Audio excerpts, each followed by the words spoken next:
他全程都是清醒的，只是身体动不了。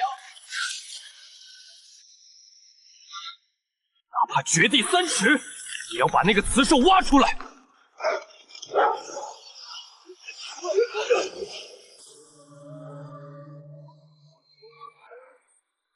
王，您这是？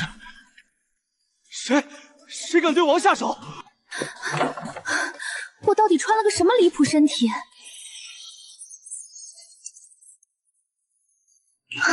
绝境难度开局，不过好在异能和空间还在，只要不被那个狼王抓到，在这混口饭吃应该没问题。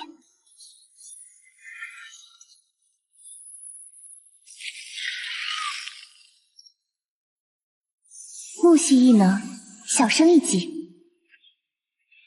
娘，今天连只鼠兽都没碰到。没事，忍一晚就好。这味道，我是不是饿出幻觉了？娘，大哥，辛苦了一天，饿坏了吧？今天我抓了好多好吃的，快尝尝。女儿，你吃，娘不饿，家里吃的不多。娘，够吃的，我都留好了，您快尝。这东西居然这么香！妹妹，太厉害了！怎么可能？本王居然有了自己的孩子！去把那只雌兽的消息查出来。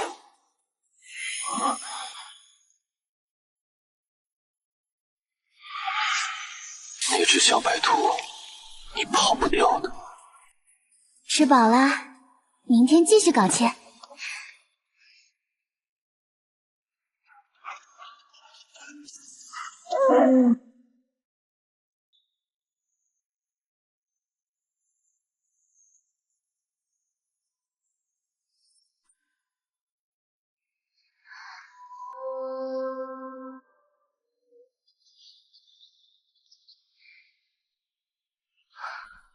冬天大雪封山，得赶紧多囤点吃的。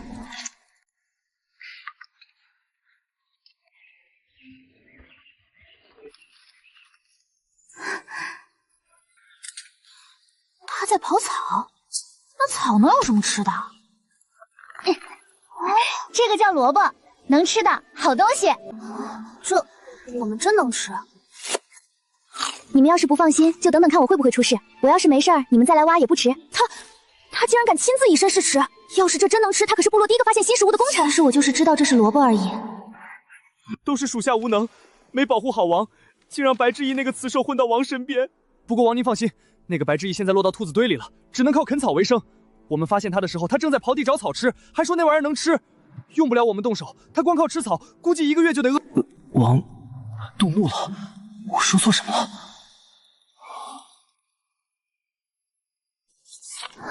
白之翼，下去吧。是。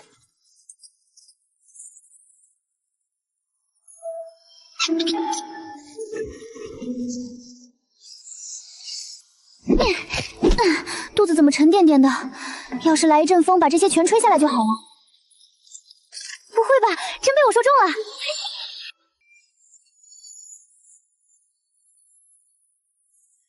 雪游尘，完蛋了，他不会是来清算的吧？又溜了，你该不会就喜欢这些吧？那一晚，白执一在床上翻来覆去，愣是睡不着，直到后半夜才昏昏沉沉的睡去。因为他一闭眼，脑子里全是雪幽尘那张逆天的脸。第二天一大早，他被一阵喧闹声吵醒了，耳边隐约传来些怪怪的话。娘，这堆板栗是你让人准备的吗？我没有啊，这不是你们昨天摘回来的？不是啊。昨天那些板栗根本没熟，压根踩不动啊！可一夜之间，这院子里居然堆满了板栗，关键是毛刺壳全都去了，直接就能吃。白川一脸震惊地说着，白执意心头一闪，一个翻身就从山洞跳到了院子。只见院子角落整整齐齐码着一堆板栗，全都去刺壳处理，好像是给他量身准备的似的，贴心的简直离谱。白执意环顾四周一圈，心里一个机灵，不会是昨晚那雪幽尘干的吧？妹妹，你知道这事？闻听此话，白执意连忙打马虎眼道：昨天晚晚上我睡不着，就去外面捡了点鼠板栗回来，这些能囤起来冬天吃。白露皱着眉问他有没有磕着碰着，身体还好吗？白川也在一旁紧张地盯着他看。白执一安抚道：“别担心，我就在部落附近转转，一点问题都没有。”白露这才放心。以后想吃什么告诉娘，别大半夜自己跑出去，太危险了，哪怕就在家门口也不行。白执一连忙点头，他是真不敢在半夜乱跑了。雪幽尘果然不是一般人，那身上的压迫感简直能把人拍晕。兽氏大陆最强等级就是9阶异能，听说他已经是9阶巅峰，光动个脚趾头都能把他秒成渣渣。结果他今天竟然直接把板栗送到他家门口，这是在敲打他，还是表态他已经知道他的住处？一想到这，白执一整个人都难受香菇了。小伙伴喊他一起出去采摘，他硬是没敢动地方，生怕又撞上那尊大神。等大家都出门了，白执一才悄悄溜到二哥白磊躺着的地方，伸手一把脉，发现二哥的情况依旧没变，他还没找到真正的灵药，只能靠木系异能一点点的帮二哥清毒。时间久了，二哥应该能醒。这几天白执一几乎都缩在家里不出门，不过他娘白露却每天大丰收，猎物多到都快堆不下了。白执一也变着花样下厨，给家人做好吃的。饭桌上，白露感慨万千，最近这运气好的不得了，天天遇上被追杀的野兽，我和你老舅轻轻松松就拿下了。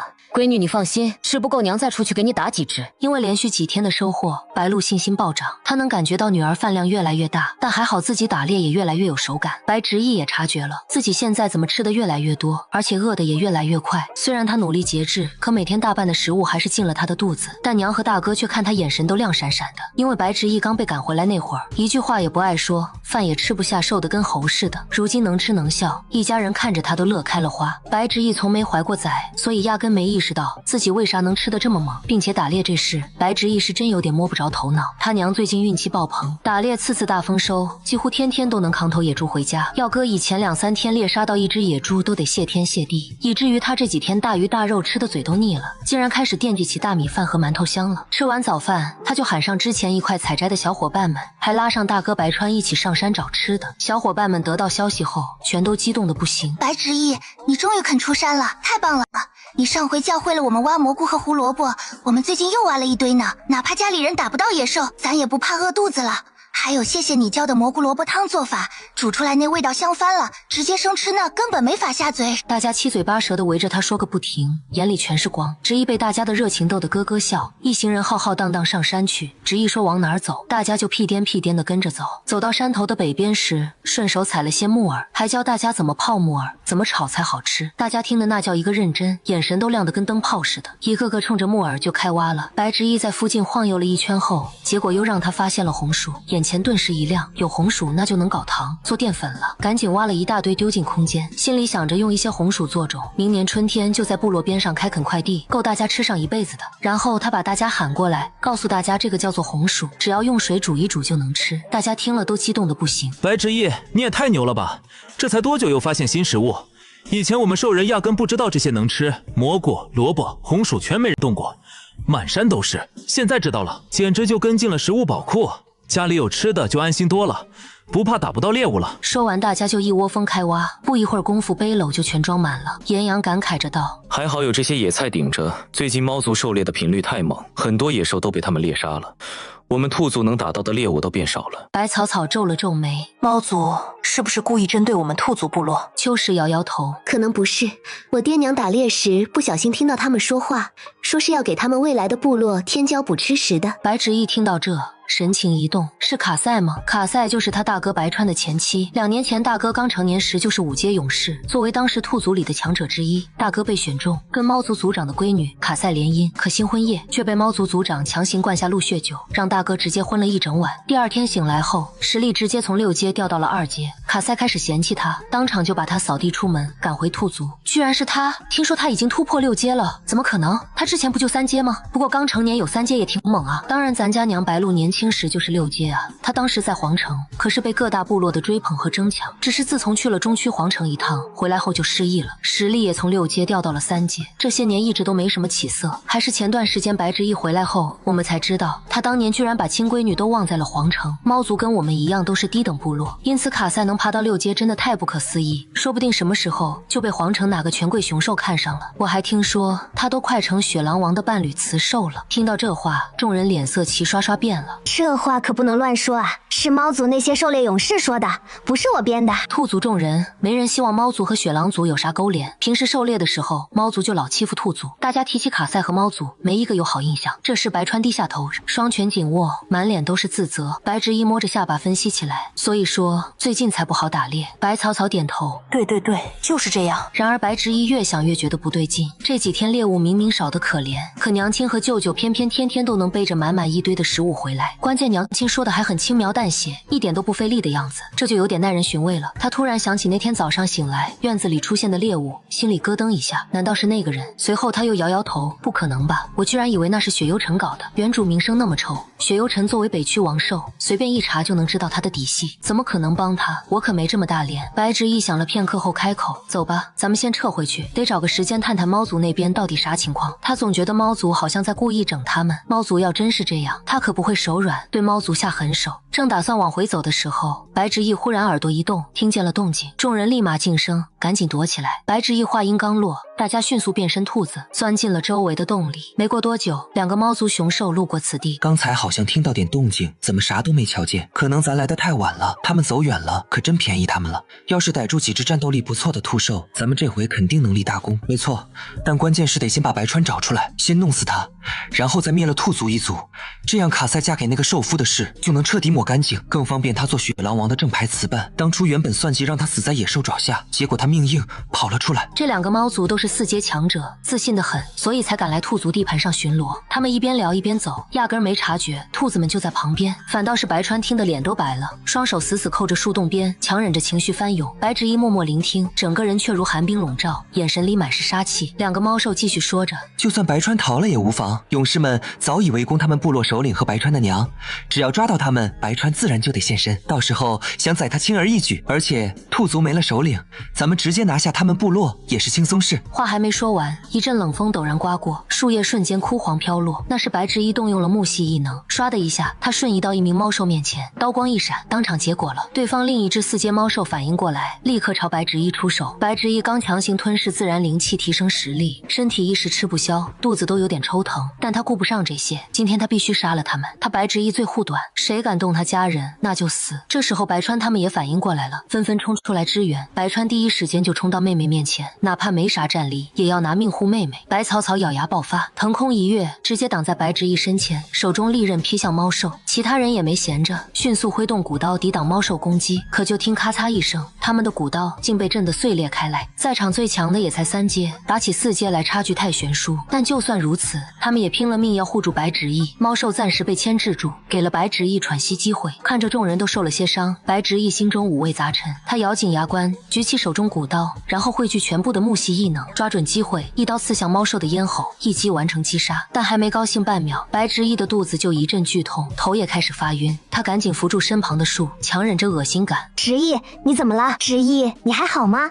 我们赶紧送你回去。大家都顾不得震惊他的战力，一窝蜂上前关心他。白执一稍微缓了口气，才开口：“我没事，辛苦大家了，真的谢谢你们。”他看着伙伴们的伤势，满脸愧疚道：“等回去后，我给你们治伤。先回部落。”等我说完，白执一便回兔子本体，要往另一个方向奔去时，白川一把抓住他：“妹妹，别去！”他已经猜到白执一要干什么了，但白执一头也不回：“大哥，我非去不可。放心，我不会有事。你快带大家回部落，告诉所有兔兔，立刻进入战备状态。我担心猫兽会出其不意地杀进我们部落。”听到这话，大家这才意识到事情的严重性。此时此刻，保住部落才是关键。说完后，白执一再次凝聚异能，他记得母亲的气息，大概感应出模糊的方向，确定方位后，他便化作一道光影飞驰而去。而此时，白鹿正和白执一舅舅并肩作战，6个猫族勇士把他们团团围住，眼看骨刀就要刺中白鹿，白执一顾不得其他，一头冲进包围圈，护住娘亲，急速吞噬异能，横扫全场。可他的身体也因此超越身体极限，顿时喷出好几口血。执一，白鹿惊呼了一声，脸色吓得惨白一片。白执一整个人都快站不稳了。他本来算准了异能不会溢出，可怎么肚子突然这么疼，疼得他连异能都凝聚不出来了。与此同时，正闭关中的雪幽尘似乎察觉到了什么，立刻破关而出。他经过之地，寒气如潮水般蔓延，吓得雪狼们个个脸色大变，一时间以为是魔族杀到了。可部落没有传来任何战鼓声，这才意识到主子是主动终止闭关出山了。众人心里满是困惑。修炼中途出关，对修为可不是小事。主子究竟遇到什么了？雪幽尘风驰电掣般冲到白执意身边，一手扶住他几乎倒下的身子，同时衣袖轻轻一挥，那6只猫兽像破布一样被扇飞了出去，800米远，个个倒地吐血，再也爬不起来。还没等他们开口求饶，身子就直接炸成了一片灰烬，看得白大山瞠目结舌。他转头看雪狼王时，双手双脚都不知道往哪放了。白鹿也只觉得身体发怵得很，这辈子哪想到他们这些小小的兔兽居然也能见到雪狼王了，更别说雪狼王还怀里抱着他闺女，他连动都不敢动，更不敢开口问。那身上冷冽到极致的气势，让他们连迈步都不敢了。场面突变让白执意一下愣住，还没等他反应过来，一股温暖的力量就缓缓注入了他体内，原本剧痛的肚子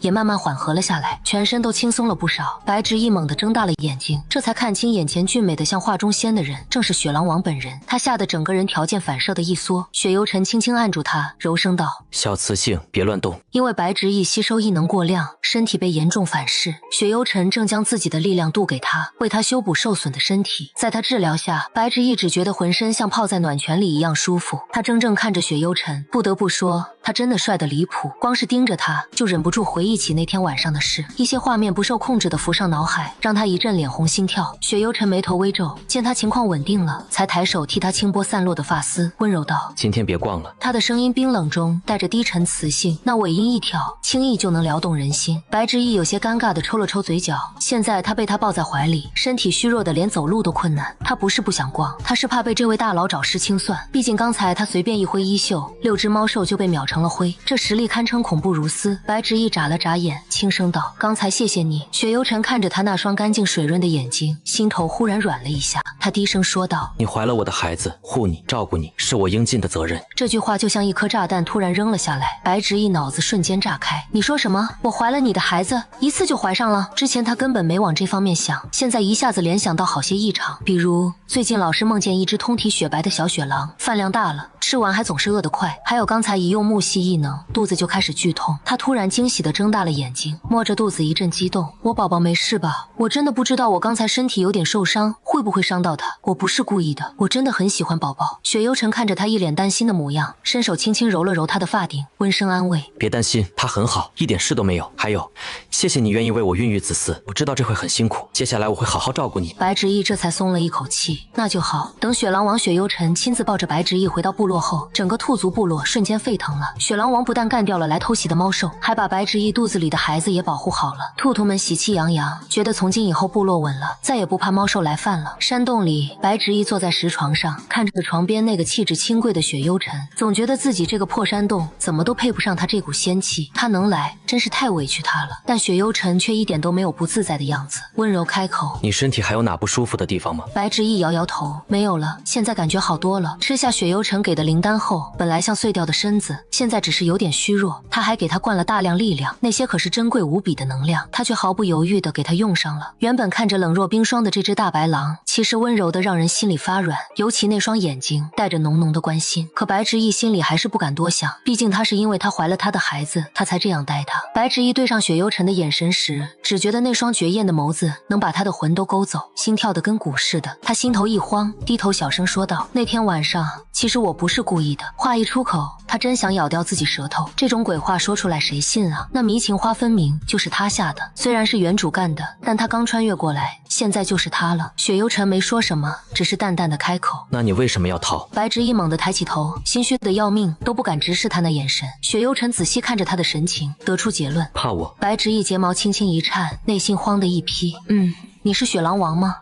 我是一个普通兔子，还因为迷情花跟你，我怕你生气，所以想着我要是躲远点，这事是不是就能当没发生过？他试图解释，不是想靠孩子攀上他，他只是想回家陪家人过点平静日子。说完这番话，白执意感觉周围气息瞬间冷得发慌，空气仿佛都凝固了。雪幽尘微眯着眼：你是想一笔勾销，睡完就溜，用完就扔？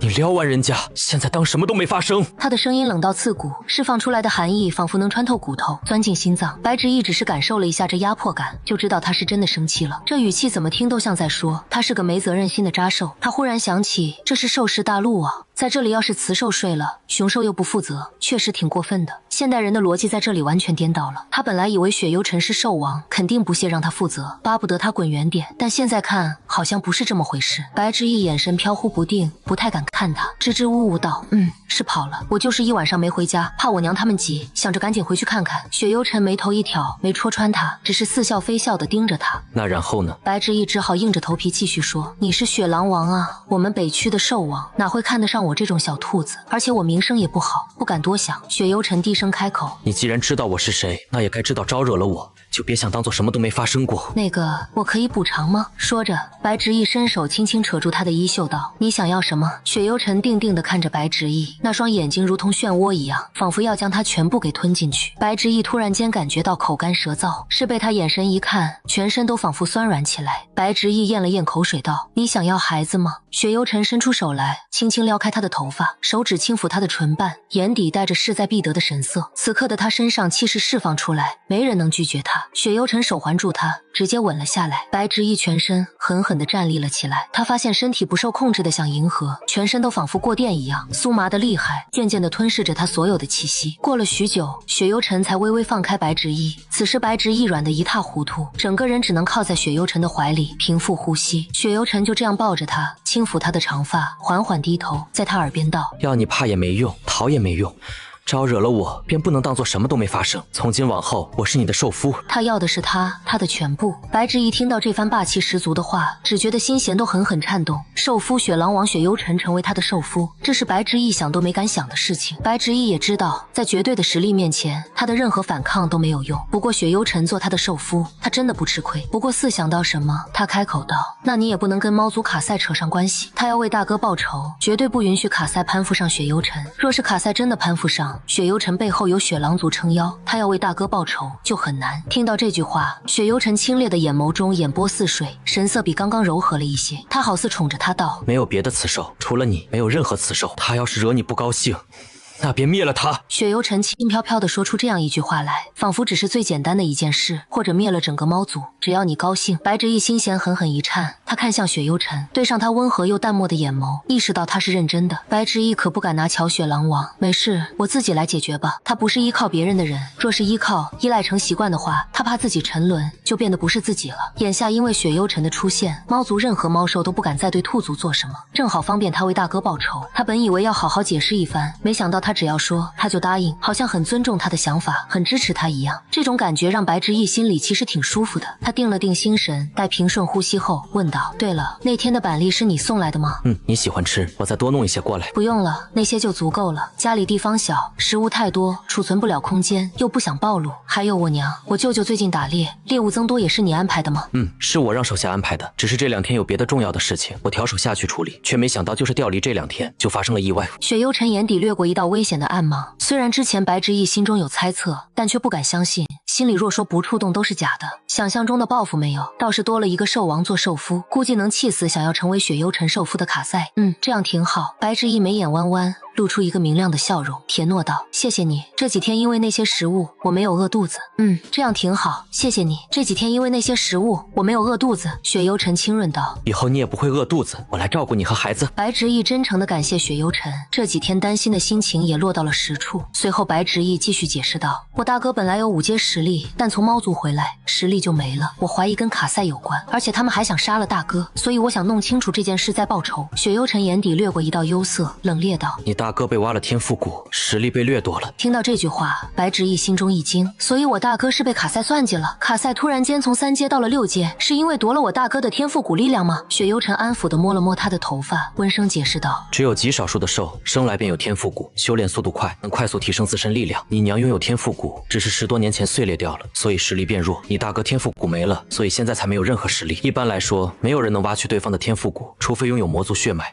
魔族有的人能吞噬别人的能力，为己所用。当然，必须对方对这个人毫不设防，极为信任，才有一丝可能成功，否则也是九死一生。若是猫族人做的这件事，便涉及到魔族的事情，我来处理，你不必操心。”白执义也意识到这件事可能牵扯甚广，比较棘手，涉及到魔族的事情，暂时不是他能参与的层次。过了一会，白川轻轻拍了一下山洞中间的草莲：“妹妹，我刚刚蒸了一些红薯，还热乎着，现在可以拿进去吗？”他也是才从娘那里知道，原来妹妹怀了雪狼王的孩子。白川川心中激动不已，他要当舅舅了。他生怕妹妹和妹妹肚子里的孩子饿着，赶忙将红薯蒸熟了。雪幽尘点头道：“白执意也闻到了红薯香味，他看了看雪幽尘，这里是你的家。”言外之意，这里的一切他自己做主，让白执意内心有一种被尊重的感觉。他笑着开口道：“大哥，你进来吧。”白川用叶子包着红薯，用篮子提着，装了好几个，拿了过来。待看到雪幽尘，白川还是能感觉到一股强大的威压，都感觉无法呼吸了。白川要跪下行礼，他怕给自己妹妹添麻烦。雪幽尘手指一动，一股力量拖着白川，没让他跪下。大哥，我是执意的受夫，大哥不必行礼。这句话让白川都仿佛被雷劈了一样，反应不过来。受夫？白执意点头道：“是这样，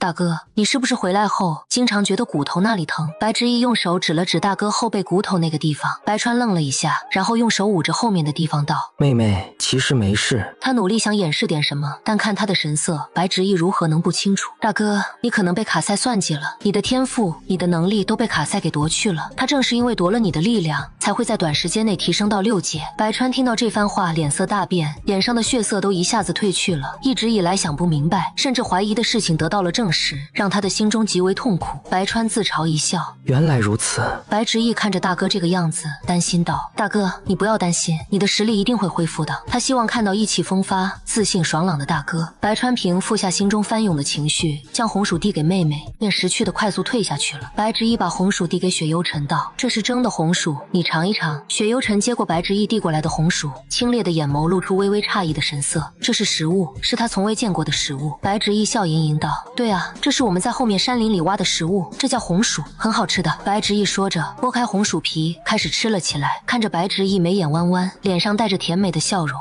雪幽尘意识到他喜欢吃这个山上挖的食物吗？雪幽尘学着白执意的动作剥皮，然后吃了起来。白执意眨巴着眼睛，用期待的眼神看着他，道：“味道怎么样？”雪幽尘看着他的眼神，突然间觉得有些好笑，温雅道：“不错。”他想到属下调查来的消息，说他那会只能挖草挖地里的东西吃，他有些头疼的捏了捏眉心，是认知的错误。白执意明媚一笑，带着自信耀眼的光泽。在别的兽人眼中，我们北区多么不好，其实我们北区的山林里物资太丰富，食物很多。更何况明年开春，我就打算带着部落众人开辟田地，种植农作物，所以到那时候，哪怕不狩猎，食物都能自给自足，甚至都可以养一些鸡鸭鹅，让他们下蛋吃。北区的大雪也很漂亮，只要搞好了基建，冬天就不会冷。雪幽尘心神一动，看着他的时候，神色更加温柔。雪幽尘想说什么，但看到他嘴角沾着的一点红薯，他拿出手来，轻柔地给他擦去，指腹轻轻擦过白执意的唇瓣，清凉的温度带起的触感，让白执意感觉自己嘴唇都酥麻过电了，心弦更是颤了颤，忍不住心中腹诽，不动声色间都能撩人心魄，让他招架不住，美色惑人，真要命啊！吃过早饭后，雪幽尘便交代白执意照顾好自己，他则回去。雪狼族要处理一些事，猫族那边的事情需要处理一下。我先回去一趟，涉及到魔族的事情并不是小事，这意味着有魔族血脉混进了北区。白执意也意识到这件事的严重性，他认真道：“放心，我能照顾好自己。”不过他也有些担心地看着雪幽尘：“你要小心。”好。雪幽尘感觉有太多的话想交代，他终究还是只是抱着他，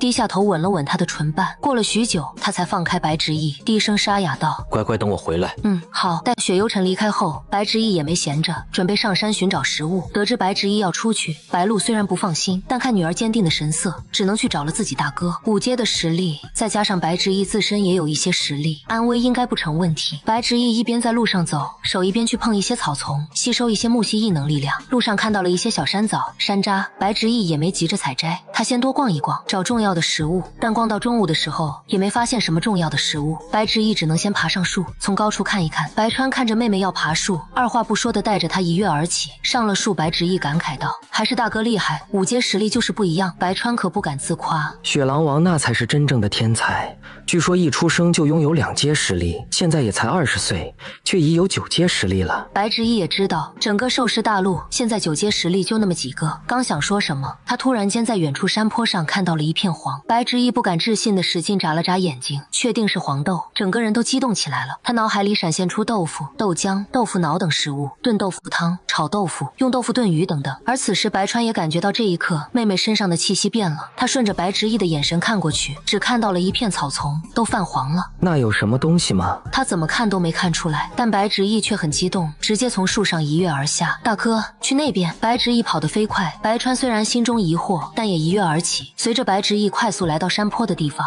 白执意看着白川道：“大哥，你先帮我看着周围有没有危险的野兽，我先把这些黄色的豆子采摘回家，还有地面掉的这些是黄豆，是食物。”白川怔了一下，询问道：“妹妹，你确定吗？这些都是草的种子。”虽然知道妹妹前段时间帮忙找到了新的食物，但这些黄豆看着太小了，在他的认知里，这些都是各种各样草类种子。他摘下来一颗，放进嘴里吃，极硬，一点口感都没有，而且不够塞牙缝的。这种东西如何能做食物？白执意耐心解释道：“白川大哥，这些真的是食物，叫黄豆，不是直接吃的食物，需要一步步制作才能变成食物。”白川看着白执意脸上自信从容的神色，开